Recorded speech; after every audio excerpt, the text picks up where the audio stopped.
Makanya ketika orang ngomong wah, tambang haram, ya kita harus lihat secara fikih. Tambang haram itu kan soal haramnya itu karena cara pengelolaan dan intifaknya dan penggunaannya. Jadi asal usulnya, cara mengelolanya dan penggunaannya itu yang bikin haram. Tapi memanfaatkan batu bara itu tidak otomatis haram. Sekarang yang gilami soal tambang, karena ada mainstreaming lingkungan hidup, bahwa seolah-olah lalu jadi tambang yang merupakan energi fosil itu diharamkan. Ini strategi mainstreaming sudah berlangsung lama sekali sebetulnya. Ya. Apalagi ada kerusakan lingkungan hidup dan sebagainya. Nah, kita harus punya cara untuk menanggapi ini dengan jernih. Ya. Dan kita punya modal untuk itu berupa legacy Ahlussunnah wal Jamaah, yaitu fikih ini. Kalau orang bicara hal-hal abstrak seperti etika, moralitas itu kan abstrak semua. Ukurannya apa? Nah, kita punya ukuran yang jelas itu, yang saya bilang sudah kayak AI itu. Ya, kalau masalah dimasukkan del itu keluar jawabannya itu udah pisang, fikih itu udah lengkap ininya, metodologinya itu. Asal tasawurnya beres, jawabannya beres. Kalau ada jawaban yang nggak beres kayak begini ini itu karena tasawurnya nggak beres. Kan gitu. Padahal menurut apa namanya Kiai Sal gimana itu at-tasawwur itu al-hukmu ya itu far'un an tasawwuri. Enggak bisa dipisahkan. Tasawur enggak beres, hukumnya jadi enggak beres. Ini hal yang penting sekali untuk kita pahami supaya kita jernih. Kalau kita jernih, ini kita tidak gampang bingung lihat diskursus yang semua lalu jadi diberi muatan politik ini. Mainstreaming macam-macam isu itu sudah masuk ke dalam ranah pertarungan politik. Kalau kita ikut-ikutan itu, kita jadi korban politik. Ulama ini lalu jadi instrumen politik. Tidak boleh begitu. Kita punya warisan ilmu yang jelas kok, fikih jelas kok. Makanya ketika orang ngomong wah, tambang haram, ya kita harus lihat secara fikih. Tambang haram itu kan soal haramnya itu karena cara pengelolaan dan intifaknya dan penggunaannya. Jadi asal usulnya, cara mengelolanya dan penggunaannya itu yang bikin haram. Tapi memanfaatkan batu bara itu tidak otomatis haram. Nah, kalau soal asal usul cara dan penggunaannya itu bukan cuma batu bara. Ayam goreng itu bisa haram. Kalau ayamnya nyolong, nyembelihnya enggak bener, gitu. Dipakai misalnya lalu dipakai tombokan judi misalnya jadi haram semua walaupun ayam goreng gitu loh. Nah, maka di tambang ini ya harus kita lihat bagaimana asal usulnya.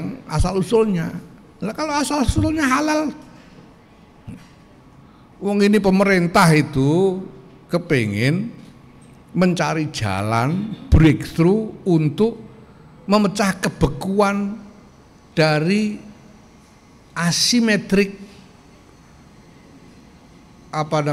distribution of resources. Jadi ini kan ada ketimpangan distribusi resources nih. Tapi yang sudah menikmati terlanjur kuat sekali. Itu perusahaan-perusahaan tambang yang ada itu sudah menguasai jutaan hektar. Yang mereka boleh di masa lalu entah dengan cara apa, wallahu a'lam gitu loh. Gitu loh. Nah itu terus gimana caranya supaya ada distribusi yang lebih adil? Nah, di sini pemerintahan Pak Jokowi lalu cari akal, mereka dikasih deadline.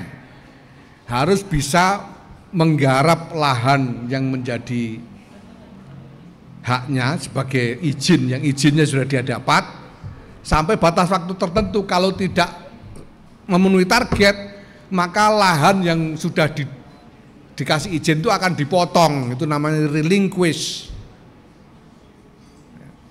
Dan akhirnya dipotong beneran, nggak tercapai, dipotong beneran. Lahan yang tadinya dikuasai oleh pengusaha-pengusaha dipotong. Lah sesudah dipotong mau dikasih siapa? Kalau dilelang lagi, ya jatuh ke tangan pengusaha-pengusaha itu lagi, gimana sih? Tidak terjadi redistribusi. Terus dikasih siapa? Kalau dikasih cuma sembarangan juga jadi masalah. Maka dijadikanlah apa namanya? Kalau orang Jawa itu ya, ormas-ormas agamanya dipakake gitu loh. Itu artinya dijadikan sasaran. Tapi ya sasaran masuk akal, karena kalau ormas pasti dia pakai untuk urusan agamanya dan sampai kepada umatnya. Gitu pikirannya itu. Kalau diserang ya biar nyerang ormas agamanya, jangan nyerang pemerintah, kan gitu maksudnya. Maksudnya kan begitu. Nah apa?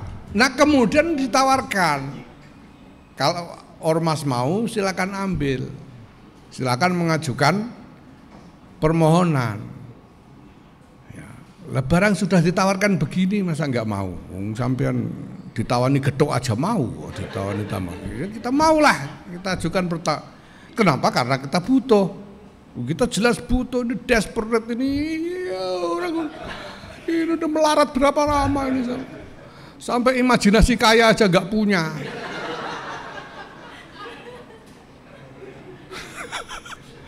Masa imajinasi untuk mengembangkan sumber daya NU kok iuran warga, ini gara-gara kelamaan melarat nggak punya imajinasi. Nah ini, nah kalau asal usulnya beres, nah berarti sudah selesai satu masalah toh. Berarti asal usulnya halal, nggak nyolong ini. Nah kemudian masalah berikutnya gimana cara mengelolanya supaya tidak haram, kan gitu. Ya kita atur nanti supaya kita kelola dengan cara yang tidak haram. Apakah kita punya kapasitas, punya kemampuan profesional untuk itu? Ini kalau ada yang ngomong begitu itu saya sebetulnya ya orang NU itu kalau melaratnya lama ya gitu ya. Tapi kalau pinternya kan ya pinter. Ini bukan orang goblok-goblok ini. Kita sudah punya kapasitas profesional untuk itu. Tidak percaya nanti lihat, masa kita belum jalankan udah dibilang nggak profesional gimana? Nah lihat aja nanti. Nah pemanfaatannya untuk apa? Belum udah tuduh itu nanti jangan sampai dimakan sama pengurusnya sendiri. Lihat aja nanti gitu loh. Kita ini kan sudah atur semuanya. Gimana struktur bisnisnya gimana? Ya, bagaimana koperasi dibentuk dan sebagainya supaya menjamin ini tidak akan dibawa lari oleh pribadi-pribadi. Udah kita atur. Tidak percaya nanti lihat aja.